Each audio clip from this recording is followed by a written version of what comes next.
મિત્રો સ્ટોરી સાંભળવા માટે આવ્યા છો? ચાલો સ્ટોરીની શરૂઆત કરી. મેડમ, હું તમને ક્યારેય નિરાશ નહીં થવા દઉં. ચિંતા કરશો નહીં. હું તમારી જિંદગીની કમીઓ પૂરી કરતો રહીશ. આજે વિધવા થયા પછી પહેલીવાર મારાથી નાના છોકરાને કોઈ બહાને બેડરૂમમાં બોલાવ્યો હતો. આવી હાલતમાં બેડ પર સૂતી વખતે મને શરમ આવતી હતી. અમારા બંનેની ઉંમરમાં ઘણો તફાવત હતો, પરંતુ આ ભૂલ હું ક્યારેય ભૂલી શકતી નથી. કારણ કે હું જેને બાળક માની રહી હતી, આજ સુધી મને ક્યારેય કોઈ પુરુષમાં રસ પડ્યો ન હતો. મારા પતિના આકસ્મિક મૃત્યુ પછી હું તેમના વ્યવસાયનું સંચાલન કરવામાં અને અમારા એકમાત્ર પુત્ર આયુને ઉછેરવામાં વ્યસ્ત હતી. મેં મારી ઈચ્છા વિશે ક્યારેય વિચાર્યું પણ ન હતું. આ દિવસોમાં અમારા જૂના નોકરે પોતાના ઘરે પાછા જવાનું નક્કી કર્યું. એટલી નવા નોકરની જરૂરિયાત ઊભી થઈ.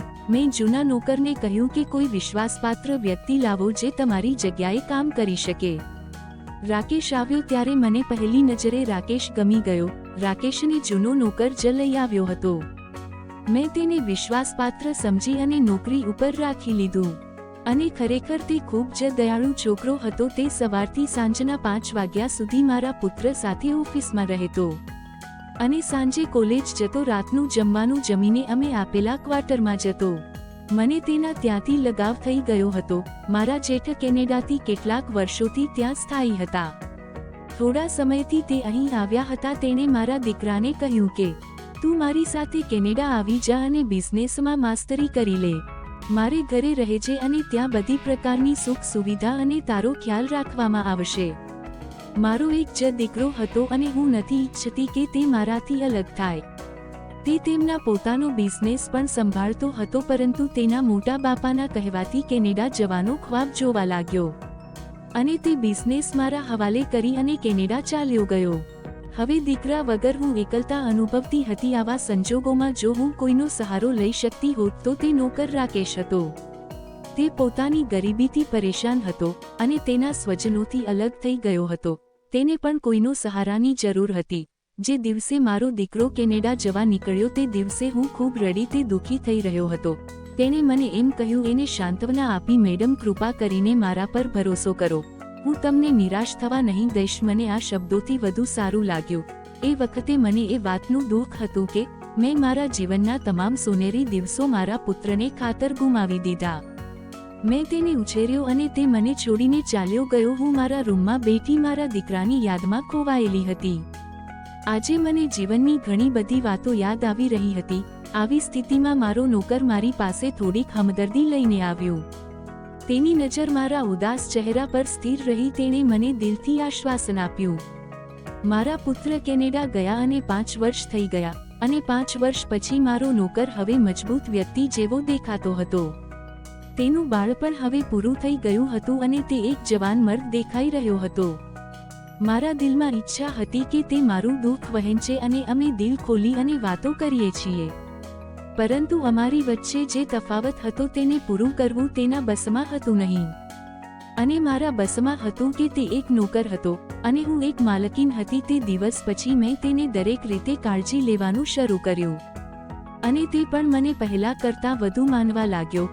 મેં ઘણીવાર વિચાર્યું કે જો હું આ જીવન છોડી ફરી એકવાર નવી જિંદગી વિશે વિચારું, હવે મને ચોક્કસપણે એવો જ જીવનસાથી જોઈએ જે સ્ત્રીઓનું સન્માન કરે. પરંતુ જિંદગીના પડાવ ઉપર જ્યારે મારો એક જવાન દીકરો હતો અને મારી ઉંમર 45 વર્ષની હતી અને આવી રીતની ઈચ્છા કરવી તે ફક્ત એક સપનું જ છે. મારી અને રાકેશની ઉંમરમાં ખૂબ જ ફરક હતો. તે ઉંમરમાં મારા દીકરાના બરાબર હતો. તેની ઉંમર 22 વર્ષ થઈ ગઈ. તેણે મારા દરેક દુઃખમાં મને સાથ આપ્યો. તેના કારણે મને તે અનુભૂતિ મળી જે તે સમયે કોઈપણ સ્ત્રીને જરૂર હોય છે, જ્યારે તે એકલી રહે છે અને કોઈપણ આધાર વગર મજબૂત હોય છે. જે જો સંપત્તિ પણ એક સહારો હોય પણ તે એવો મજબૂત આધાર નથી હોતો. ક્યારેક તો પૈસા સ્ત્રીને ખૂબ અભિમાન્ય બનાવી લે છે. તે દિવસોથી મારો નોકર રાકેશ મારી ખૂબ કાળજી લેતો હતો અને મારા હૃદયમાં તેના માટે એવી લાગણીઓ વિકસી રહી હતી જે મારી ઉંમરની સ્ત્રીઓ માટે યોગ્ય ન હતી. હું એક પુત્રની માં બની અને વિધવા બની. મારી મહત્વાકાંક્ષાઓ અને ઈચ્છાઓ હવે અધૂરી રહી ગઈ છે. કારણ કે હવે જ્યારે હું મારી જવાબદારીઓમાંથી જાગી ત્યારે મારી અંદર સૂતેલી સ્ત્રી પણ જાગી ગઈ. હું ઈચ્છું છું કે મારે બીજું બાળક હોય, અને ક્યારેક આશ્ચર્ય થાય કે મારે બીજું બાળક કેમ નથી. આજે મારી આસપાસ મારા જ લોકો હોત, અને હવે રાકેશ પણ જ્યારે હિસાબ આપવા આવતો તે મારી સાથે બેસતો તો મારી નિયત અજીબ થઈ જતી. હું તેને કઈ રીતે મારા ઈરાદા વિશે કહું કે મારે બીજી વખત મારું ઘર બસાવવું છે. હવે મને સમજાયું કે વિધવા માટે ફરીથી સ્થાયી થવું શા માટે સારું છે. લોકો કહેતા હતા કે વિધવા માટે લગ્ન કરવા એ ગુનો નથી, અને હું આ બાબતોથી કતરાતી હતી. મને ગુસ્સો આવતો, વિધવા બનવું એ ગુનો નથી. મારી પાસે ઘર, સંપત્તિ અને બાળકો છે, બધું જ છે. મને કોઈના સહારાની જરૂર નથી. પણ હવે લાગે છે કે દરેક પરિસ્થિતિમાં સ્ત્રીનો અસલી સહારો તેનો જીવન સાથે જ હોય છે. એક દિવસ અમે બંને કારમાં શાકભાજી લેવા જઈ રહ્યા હતા. કાર એક સિગ્નલ પાસે રોકાઈ તો એક વૃદ્ધ ભિખારી હાથ ફેલાવતો આવી અને બોલી, કંઈ કાપી દો, ભૂખ્યો છું, ભગવાન તમારી જોડી સલામત રાખે. અને 50 રૂપિયા તેને આપ્યા અને કાર આગળ ચાલી. મેં રાકેશ તરફ જોયું તો તે થોડો મૂંઝવણમાં લાગી રહ્યો હતો. મેં તેની મૂંઝવણ દૂર કરવા બોલી, કમાલ છે, ક્યારેક ભિખારી પણ કેવી અનહોની વાત કરી દે છે કે હવે આ ઉંમરમાં કોઈ સ્ત્રી લગ્ન કેવી રીતે કરી શકે, કેમ નહીં કરી શકે. માલકીન, તમે હજુ જવાન લાગી રહ્યા છો, અને હું તમારી સામે ઉંમરમાં વૃદ્ધ લાગી રહ્યો છું. તેની વાત સાંભળીને મને થોડી ખુશીનો અનુભવ થવા લાગ્યો. મેં કહ્યું, વ્યક્તિ સ્માર્ટ થવો જોઈએ અને ખુદ પોતાનું ધ્યાન રાખવું વાળો જોઈએ. રાકેશ, સંભાળ, તું પણ કામમાં એટલો ડૂબી ગયો છે, તને તારા શરીરનું પણ ભાન નથી. મેં તને આ વાત કહેતા તો કંઈ પણ આ કહ્યા પછી હું પોતે જ શરણ અનુભવતી હતી. હવે મને જોઈને તે મારો ઈરાદો સમજી ગયો. મેડમ, સાચું કહું છું, તમે ખરેખર તમારી ઉંમર કરતાં 10 વર્ષ નાના દેખાવ છો. બસ કેસ લેવા દે, તું આ મને ગેરસમજમાં રાખ નહીં. મેડમ, હું સાચું કહું છું, તમે હજુ સુંદર દેખાવ છો. તમે પોતાની જિંદગીમાં શું જોયું છે? ફક્ત તમે તમારા બાળકની પરવરિશ કરી અને તેમની સંભાળ રાખી અને તેની દેખરેખ કરી, ફિકર કરતા હતા. તેમજ તમે જોઈ છો તો તમારી જિંદગીમાં નવી ખુશી પ્રાપ્ત કરી શકો છો. રાકેશ, તું શું બોલી રહ્યો છે? હું હજી બોલી, શું તું મારી ચાપલુસી કરી રહ્યો છે? રાકેશ ધીમેથી બોલ્યો, ના મેડમ, હું મારી મર્યાદા ઓળંગી ગયો છું. મને માફ કરજો મેડમ, કદાચ તમને મારી વાતો ગમી નહીં હોય. મેડમ બોલી, એવું નથી રાકેશ, પણ તું જે વિચારે છે. આજકાલની યુવાન છોકરીઓ કુંવારી થઈને ઘરમાં બેઠી છે, અને મારા જેવી 18 વયની વિધવા સાથે કોણ લગ્ન કરશે? એ થોડીવાર ચૂપ રહ્યો અને પછી બોલ્યો, જો તમે ગુસ્સે ન થાવ તો એક વાત કહેવાની હું ભૂલ કરું. મેં કહ્યું, બોલ રાકેશ. રાકેશ બોલ્યો, જો તમે ઈચ્છો તો હું તમારી સાથે લગ્ન કરવા માંગુ છું. તમે મને પસંદ છો? તેની વાત સાંભળીને મને આશ્ચર્ય થયું. મેં વિચાર્યું પણ ન હતું કે મારો નોકર આવો પ્રસ્તાવ રાખશે. હું ચૂપ થઈ ગઈ અને તેને લાગ્યું કે હું ગુસ્સે છું, નારાજ છું. તે પણ ચૂપ થઈ ગયો. થોડીવાર પછી તે બોલ્યો, મેડમ, મને માફ કરજો, હું તમને આ વાત કહેતા ખૂબ જ શરમ અનુભવું છું. મેં મારી જાતને નિયંત્રિત કરી હતી, મારા હૃદયના ધબકારા નિયંત્રિત કર્યા અને કહ્યું, હું ગુસ્સે નથી રાકેશ, તું ખરેખર ખૂબ જ સરસ છે, પણ અમારી ઉંમરમાં ઘણો તફાવત છે. તમે મને સહાનુભૂતિથી આવી ભાવનાત્મક વાત કહી, પરંતુ લાગણીશીલ નિર્ણયો હંમેશા માનવીય હોય છે અને આ વાતનો પસ્તાવો થશે. તેણે મને વિનંતી કરી અને કહ્યું કે આ નિર્ણય ભાવનાત્મક નથી. મેં આ વાત ખૂબ જ સમજી વિચારીને કહી છે. રાકેશ, તારી અને મારી ઉંમરમાં એટલો બધો તફાવત છે કે હવે હું બાળકની માં પણ નથી બની શકતી. હું આ ઉંમર વટાવી ચૂકી છું જ્યારે તારી ઉંમરમાં લોકો લગ્ન પછી સંતાનની ઈચ્છા રાખે છે. તમારો દીકરો આવ્યો તો છે અને મને નથી લાગતું કે મારા માટે બાળકો હોવા જરૂરી છે. મને લાગ્યું કે તેને મારી સંપત્તિ ઉપર નજર હશે, કેમ કે ખુદથી નાના પુરુષ સાથે લગ્ન કરવાનો મતલબ વૃદ્ધાવસ્થામાં પોતાની જિંદગી ખરાબ કરવી. હું ખૂબ જ મૂંઝવણમાં હતી. મેં કહ્યું કે તમે પણ વિચારી લો, અને હું પણ વિચારી લો અને જવાબ આપું છું. દિલ કહે છે કે તેની વાત માની લો, પણ મન કહે છે કે હવે સમય વીતી ગયો છે. માણસો આટલા સારા નથી હોતા, સારા માણસો પણ છેતરે છે. અમે બંને ઘણા દિવસો સુધી ચૂપ રહ્યા. આ ચૂપકી મનની અંદર એક વાવાઝોડું સ્વરૂપ લઈ લીધું, અને હવે રાત્રે નીંદર આવવાની ન હતી. મારું દિલ તેના કારણે બેચેન રહેતું, અને પ્રેમ વધી ગયો હતો, અને ઘરમાં હવે રાકેશ સિવાય બીજું કોણ ન હતું. તેને મારી સંભાળ રાખવાની હતી, મને ડોક્ટર પાસે લઈ જવાની હતી. મારી દવા લાવવાની હતી. જ્યારે તેણે આ બધું કર્યું ત્યારે મને લાગ્યું કે ખરેખર એક એકલી સ્ત્રીને મજબૂત સહારાની જરૂર છે. હું પણ રાકેશ સાથે ચોક્કસપણે પ્રેમમાં નથી, પણ તે મારી જરૂરિયાત બની ગયો છે. તેમની લાગણીઓથી તેમને એવું સ્થાન બનાવ્યું હતું કે મારા મન તેમને નોકર નહીં પણ જીવનસાથી સમજવા શરૂ કરી દીધું હતું. હું રોજ વિચારવા લાગી. અતિશય વિચારસરણીના લીધે મારું અસ્તિત્વ ક્ષીણ થવા લાગ્યો. મને માથાનો દુખાવો થવા લાગ્યો. મેં ધંધાકીય બાબતોથી મારું ધ્યાન હટાવી દીધું. બધી જવાબદારી રાકેશને આપી દીધી હતી. એક દિવસ મને માથામાં સખત દુખાવો થતો હતો અને હું મારા હાથે માથું દબાવી રહી હતી ત્યારે રાકેશ ઓફિસેથી આવ્યો અને તેના હાથમાં ઓફિસની ફાઇલો હતી. તે મારા રૂમમાં આવવા માટે પરવાનગી માંગી. મેં કહ્યું આવી જા અને મને ફાઇલો અહીંયા જ બતાવ. પણ મારું માથું દર્દથી ફાટી રહ્યું હતું.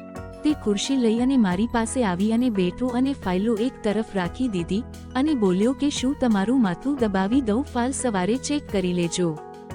મારા મનાઈ કરવા છતાં તેને મારા કપાળ ઉપર હાથ રાખ્યો અને દબાવવા લાગ્યો. મને રાહતનો અનુભવ થયો. અલબત્ત હું ખૂબ જ રાહત અનુભવી રહી હતી. જો કે મારા પતિના અવસાન પછી મેં ક્યારેય કોઈ પુરુષ તરફ જોયું પણ નથી અને સન્માનભર્યું જીવન જીવ્યું છે. પરંતુ માણસને ચારે કેવા નબળા ક્ષણોનો અનુભવ થાય છે કે તે ક્ષણો તેમના પોતાના નિયંત્રણમાં લઈ લે છે. મેં મારી આંખો બંધ કરી દીધી અને એવો દેખાવ કર્યો કે હું કંઈ ભાનમાં નથી. ત્યારે રાકેશને ખબર પડી કે હું શું વિચારી રહી છું. તે બોલ્યો કે મેડમ તમારી તબિયત ઠીક નથી, તમે આરામ કરી લ્યો. ફાઇલ સવારે ચેક કરાવી લઈશ. અને તે ચાલ્યો ગયો. તે આગલા દિવસે પણ આવ્યો નહીં અને તેના પછીના દિવસે પણ આવ્યો નહીં. તેથી જ મેં તેને ફોન કર્યો. તે બોલ્યો ઓફિસેથી આજે તમારી પાસે આવીશ. મેં વિચાર્યું કે તમે આરામ કરી રહ્યા હશો અને હું પણ ઓફિસના કામમાં થોડો વ્યસ્ત હતો. તેનો બોલવાનો અંદાજ એટલો શાંત હતો કે મને લાગ્યું કે તે મારા ઘરમાં કામકાજ છોડીને જતો રહેશે. તે મારા ડર અને મુશ્કેલીઓમાંથી સારી રીતે વાકેફ હતો. તે સાંજે આવ્યો અને મારી પાસેથી કેટલીક ફાઇલો તપાસી અને કેટલાક દસ્તાવેજો પણ સહી કરાવવાની હતી. તેને તે પણ કહ્યું. પછી તેને કહ્યું મેડમ તમે હજુ સુધી મારી વાતનો જવાબ આપ્યો નથી. કદાચ તમે આટલો મહત્વપૂર્ણ નિર્ણય લેવાથી ડરી રહ્યા છો. કદાચ તમને મારા પર વિશ્વાસ નથી કે ઠીક છે આપણે ભૂલી જઈએ છીએ કે આપણી વચ્ચે આવી કોઈ વાત થઈ હતી. તમારે તમારી જાતને પણ મજબૂત રાખવી જોઈએ જેથી કરીને તમારા ધંધા ઉપર વિપરીત અસર ન થાય અને તમને પહેલાની જેમ જ ધંધાની બાબતોમાં રસ રહે.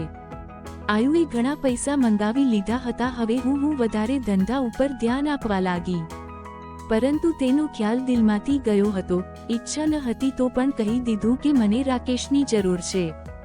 પરંતુ તે હવે પોતાની નવી જિંદગીમાં ગુમ થઈ ગયો છે. હું જાણું છું કે હું ખરેખર ઘર વસાવવા માંગુ છું, પરંતુ તારા વિશે વિચારું છું તો તું તેનાથી પ્રભાવિત થઈશ પણ હું નહીં. તે બોલ્યો કે મેં સમજી વિચારી અને ફેસલો કર્યો તો ઠીક છે, પરંતુ મારા દીકરાને કઈ રીતે કહું કે હું આ ઉંમરમાં લગ્ન કરી રહી છું? તમે તમારા જેઠને કહો કે ત્યાં જ છે અને ત્યાંના લોકોની વિચારસરણી અલગ છે. તે જરૂર તમારી મદદ કરશે.